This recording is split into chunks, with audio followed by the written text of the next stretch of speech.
Hello students, today we are going to start with the next topic related to class 10th physics. बच्चों आज का हमारा topic है components of torque. इससे पहले वाले वीडियो में मैंने आप लोगों को बताया था, आप लोगों को समझाया था कि टॉर्क क्या है, टॉर्क को कैसे आप एक्सप्लेन कर सकते हो, टॉर्क को किस तरीके से लिखा जाता है और टॉर्क का कार्टेशियन कोऑर्डिनेट्स में क्या एक्सप्रेशन है। आज का आपका फर्स्ट टॉपिक है कंपोनेंट्स ऑफ टॉर्क। ठीक है बच्चों, कि टॉर्क का X component, Y component, Z component क्या वैल्यूज रखता है। टॉर्क का एक्स कंपोनेंट, वाई कंपोनेंट और जेड कंपोनेंट क्या वैल्यूज रखता है, ये आज हमें सीखना है। टॉर्क क्या होता है? आर क्रॉस एफ होता है। ये मैंने पहले भी आपको करवाया था। आर क्रॉस एफ का मतलब क्या है बच्चों? आर एफ साइन थीटा, जहां पर थीटा क्या है? Angle between R and F. Torque यानी कि आर एफ साइन थीटा और थीटा क्या है? Angle between R and F है। अब टाउ, मान लो तो टॉर्क है टाउ, इसके तीन कंपोनेंट्स हैं, X component, Y component, Z component. जैसे कि हर वेक्टर के होते हैं, हर क्वांटिटी के होते हैं, चाहे वो एक फोर्स है, वो एक पोजीशन वेक्टर है या वो टॉर्क है। हर क्वांटिटी के बच्चों तीन कंपोनेंट्स रहते हैं। एक कंपोनेंट उसका X component, Y component, Z component. तो आप टॉर्क को क्या लिख सकते हो कंपोनेंट फॉर्म में? Tau X I plus tau Y J plus tau Z K is equal to R क्या बन जाएगा? X I plus Y Z plus Z K cross F क्या होगा? F X I plus F Y J plus F Z के।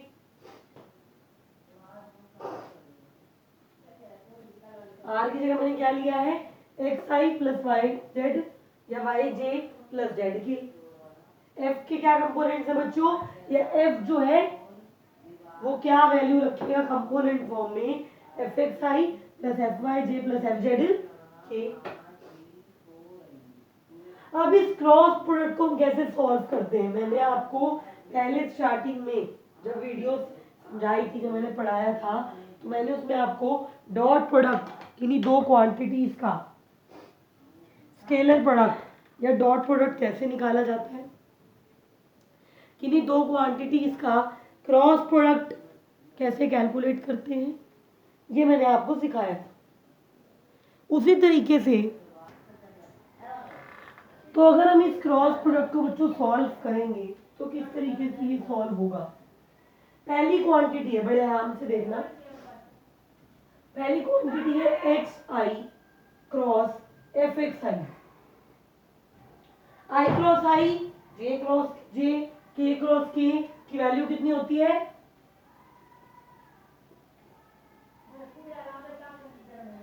Zero होती है। जबकि जब दो डिफरेंट टर्म्स लिए जाते हैं, जैसे कि आई जे के आई, जब हम इस तरीके से लेते हैं तो कुछ वैल्यू हमारे पास रहती है। भूल गए हो गेम? तो क्रॉस प्रोडक्ट वाली जो मैंने स्टार्टिंग में वीडियो ली थी, मैंने आपको समझाया था, उसको पढ़ो, उसको रेफर करो। रूल कुछ इस तरीके से थे कि I dot J, I cross जे के होता है, जे क्रॉस के आई होता है और के क्रॉस आई जे होता है।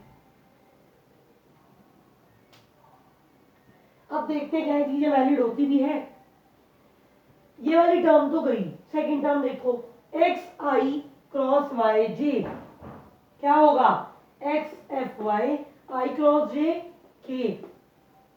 ये रहा सेकंड टर्म, क्या देती है हमें? एक्स एफ वाई के। थर्ड टर्म एक्स के साथ ये वाली टर्म, ये और ये,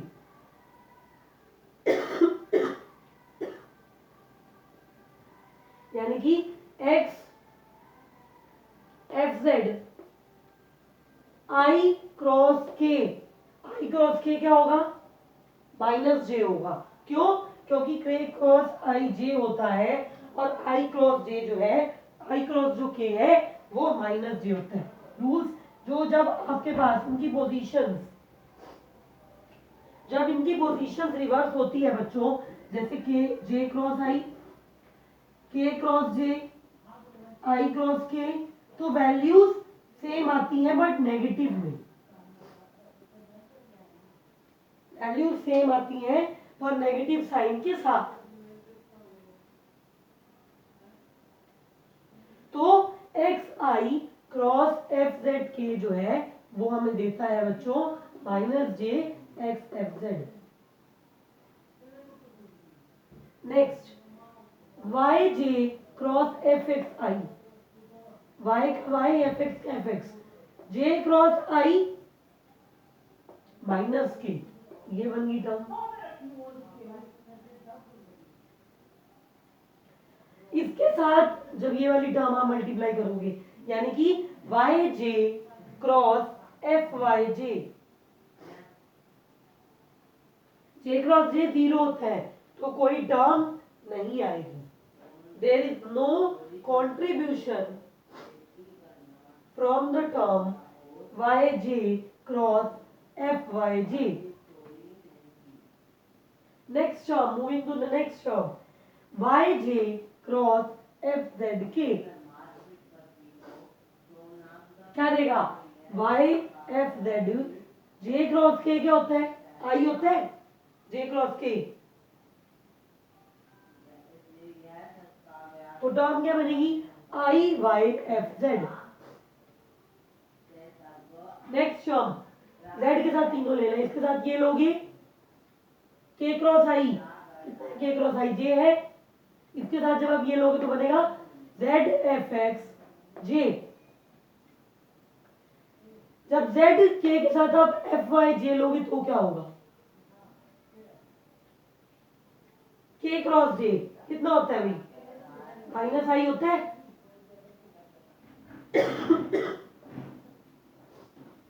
सॉरी, क्योंकि के क्रॉस जे माइनस आई होता है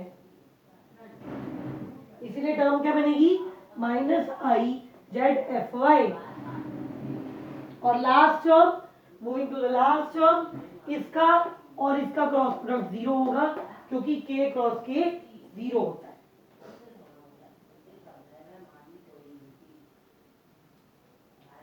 तो ये बन गई आपकी final equation.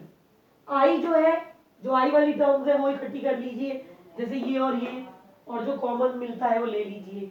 Similarly for J terms and similarly और similar pattern hold for the K term. अब क्या करना है भाई, इधर क्या है, tau X I plus tau Y J plus tau Z के, तीन जो कंपोनेंट्स हैं उन्हें कंपेयर कीजिए और उन्हें कंपेयर करके आप टाउ एक्स, टाउ वाई और टाउ जेड की वैल्यू को निकालिए। तो इस तरीके से बच्चों हमारी टाउ एक्स की वैल्यू आएगी Y F Z minus Z F Y, tau Y की आएगी Z F X minus X F Z, और टाउ जेड की आएगी X F Y minus Y F X. तो आई होप कि ये सिंपल सी चीज आप लोगों को क्लियर हो गई होगी। नेक्स्ट टॉपिक की तरफ बढ़ते हैं। नेक्स्ट है भी हमारा कॉन्सेप्ट ऑफ एंगुलर मोमेंटम। ये जो एंगुलर मोमेंटम है उसका क्या कॉन्सेप्ट है, एज टॉर्क का जो एक्स कंपोनेंट है हमारा, उसका जो एक्सप्रेशन होता है वो होता है x F Y minus Y F X. मैंने भी आपको प्रूफ भी कराया है कि एक्स कंपोनेंट, वाई कंपोनेंट और जेड कंपोनेंट की क्या वैल्यूज हैं।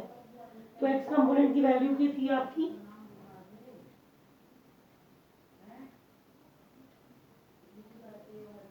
आपकी जो टॉर्क का हमारा, अगर मैं सिंपली मैं लेती हूँ कि एक सिंपल कंपोनेंट, क्योंकि एक्स कंपोनेंट अगर मैं देखूँ तो एक्स कंपोनेंट तो जितना मुझे ध्यान है एक्स कंपोनेंट तो होता है हमारा Y F Z minus Z F Y.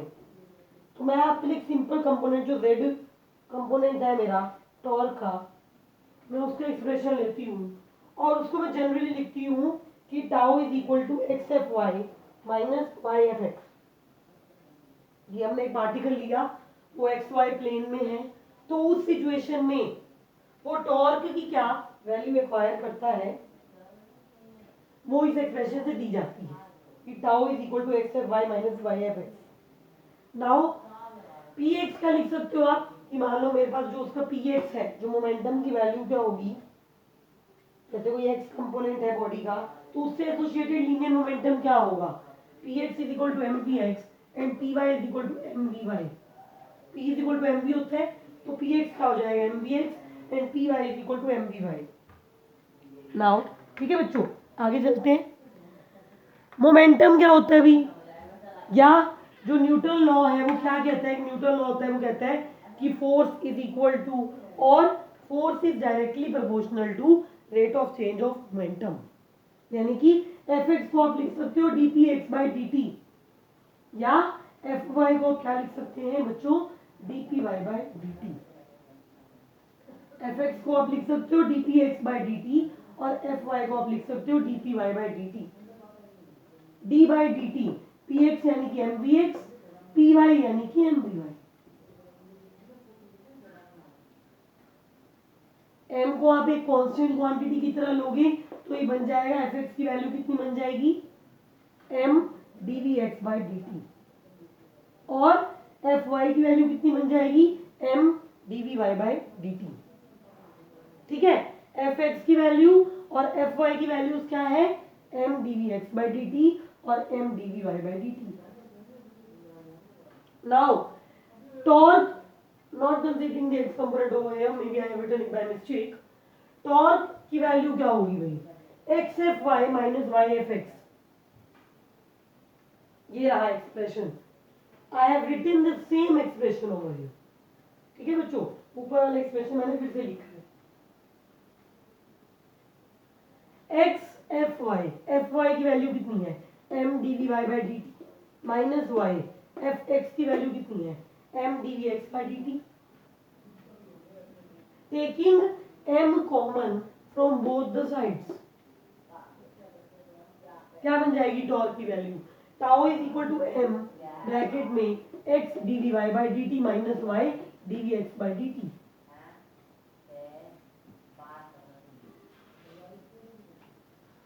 अब यहां पर हम एक डेरिवेटिव देखते हैं भाई, इस इक्वेशन को यहीं पर छोड़ते हुए हम एक डेरिवेटिव निकालते हैं, किसका, derivative with respect to t, x v y minus y v x. हम देखना चाहते हैं कि क्या इसकी वैल्यू यही तो नहीं आती, क्या derivative with respect to t x v y minus y v x x d we Y by D t minus y d we x by D t तो नहीं है। ठीक है बच्चों, तो एक बार हम इसकी वैल्यू निकालते हैं, derivative with respect to t x v y minus y v x. पहले x को हमने कांस्टेंट लिया, derivative of v y with respect to t, फिर वी वाई को हमने एज सच लिया, derivative of x with respect to t. क्या किया हमने, x वी वाई का डेरिवेटिव किया विद रिस्पेक्ट टू टी, तो क्या आया, x को हमने एज सच लिया, x को हमने एज सच लिया है,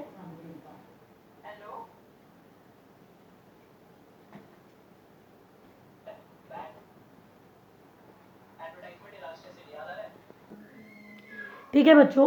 तो हम सीखते हैं कि derivative with respect to t x v y minus y v x क्या सेम वैल्यू देता है इस एक्सप्रेशन वाली, क्या उसकी value x d we y minus y d we x by D t से नहीं आती, तो हमें इस पर बात करनी है। ठीक है, मैंने भी बताया भी था, तो ड्यू टू सम प्रॉब्लम मुझे 2 मिनट के लिए जाना पड़ा, तो इससे कंटिन्यू करते हैं। X d we Y by D t कैसे आए, सबसे पहले बच्चों हमने एक्स वी वाई का डेरिवेटिव किया विद रिस्पेक्ट टू टी, जैसे पहले एक्स को एज इट इज रखा और वी वाई का डेरिवेटिव किया तो क्या बना, d we Y by D t, plus v y को एज इट इज रखा, एक्स का डेरिवेटिव किया तो d x by D t, फिर माइनस, माइनस क्यों आया, क्योंकि यहाँ माइनस है, क्योंकि आपका यहाँ पर माइनस है तो माइनस का साइन यहाँ पर आया है, दोनों टर्म्स में ही माइनस का जो साइन आया है बच्चों वो यहाँ से है। y को मैंने एज इट इज रखा तो ये बन गया y dvx by dt, d by dt of minus y vx क्या बना आपका minus y dvx by dt। फिर आपने vx को एज इट इज रखा तो ये क्या बना minus vx dy by dt। अब पहली equation as such plus vy dx by dt को vx बोल सकते हो या dx by dt क्या है displacement with respect to change in time ही तो है, वेलोसिटी हो गया, ये आपका vx हो गया, ये जो है आपका dy by dt वो vy हो गया, vx vy vx कैंसिल हो जाएगा। तो फाइनल एक्सप्रेशन आपका क्या बना x dvy by dt minus y dvx by dt। Final expression आपका बना x dvy by dt minus y dvx by dt। आगे देखते हैं। तो हम लोगों ने जो एक्सप्रेशन था उसमें पुट कर दिया कि क्योंकि हमने कहा कि d by D t x v y minus y v x बराबर है x d we Y by D t minus y d we x by D t के, तो हमने टॉर्क के एक्सप्रेशन में उसको पुट कर दिया। तो हमें क्या मिला tau is equal to m d by D t x v y minus y v x that is equal to d by D t x m v y minus y m v x. अब p y क्या है m v y, p x क्या है m v x, तो क्या बन गया tau tau is equal to d by D t x p y minus y p x. Now put, ठीक है बच्चों इतना आपको क्लियर है। Now put l is equal to x p y minus y p x, therefore torque की value कितनी बन जाएगी टाउ की वैल्यू कितनी बन जाएगी tau is equal to d l by D T. और यहाँ पर जो मैंने जिस चीज को x p y minus y p y x जो लिया है जिसको मैंने एल से दिखाया है उसे एंगुलर मोमेंटम कहते हैं बॉडी की।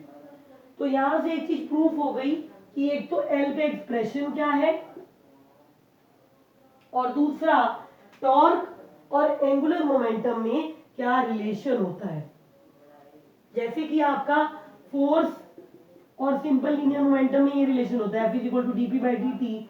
On the similar case on the similar line आपका टॉर्क और एंगुलर मोमेंटम में जो रिलेशन रहता है वो होता है tau is equal to d l by D t. So in this video we have studied the components of torque as well as the concept of angular momentum. Okay, with this be regular with videos, stay regular with videos, don't waste your time, study hard. Thank you.